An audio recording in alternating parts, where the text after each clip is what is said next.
Okay, let's see. I was born in Fort Collins, Colorado, 1935. I was the oldest of the twins. We were both born 16 July 1935. Jerry and I didn't realize the advantage we had of growing up with a twin brother, because you always had somebody you could beat up on or play with. When we were growing up, everybody was played, I don't know if you want to call it army or what we visualized the war zones to be about, because that was that's what all the, everybody we knew, it was a unifying subject of conversation among everybody.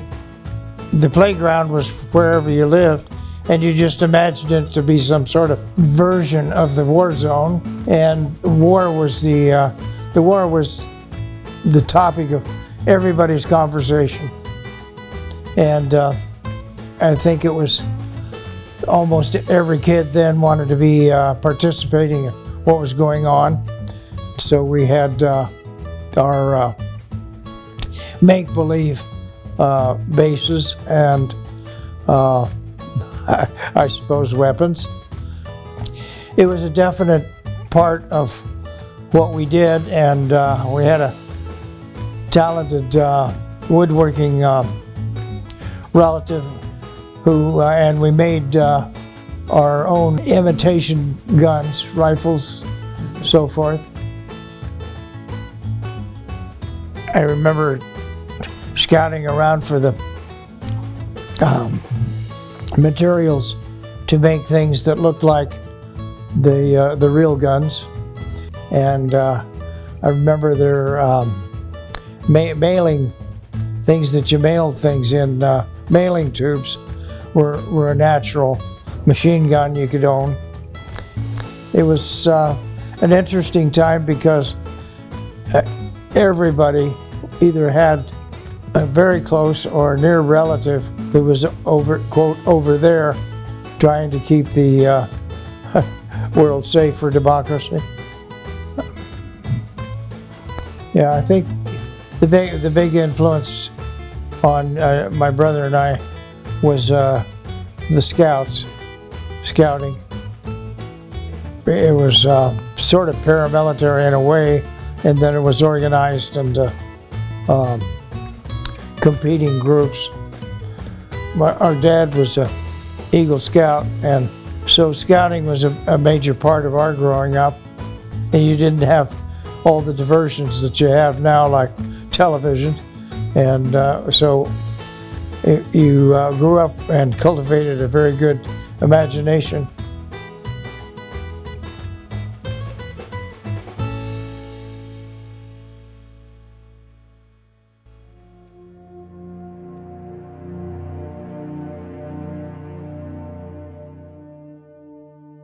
If you were a guy of military age, then you got drafted or volunteered, and every family had someone like that. Got an appointment to the Air Force Academy in the initial class. My brother gave me some advice. He said, "Jack, I've met some of these guys from Annapolis. They're not too sharp. You could probably get in." So that was it. I applied and did get in. I think they were sharper than he thought. Well, one of the best things I think about the Air Force Academy is that it engenders, it gives you something to be proud of, something to belong to, and something to do for, and make you, I guess, earn your place on the planet. Well, the Air Force Academy was a relatively new venture, and everything that the cadets ate, did, thought was out for public consumption. I think that's a very major part of what makes the a military career valuable is that you you have responsibilities for influencing others. I don't know if you could sum it all by, you have leadership opportunities where you're responsible for an outcome, but not in control of all the factors. And that, I guess, is a substantial part of your personality and approach to life.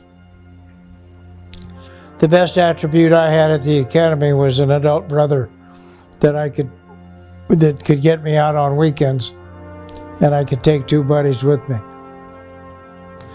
So I had Jerry was probably the most valuable attribute I had for my social life. I like having a positive impact on people that I meet, situations that I'm in. I don't know if I evolved into that attitude or it just happened because I was fortunate enough to be selected to the initial class at the academy. For those of you who have accepted a responsibility beyond your own self-care, self-interest, and you know the huge sense of satisfaction you can derive from being outside of yourself. In other words, more concerned about others and your impact on them than you were on your own self. In sum, I would say there are more opportunities that pass you by than you can grab, so don't ever let one go by without doing what you can to use that position or that information to make somebody else's life better.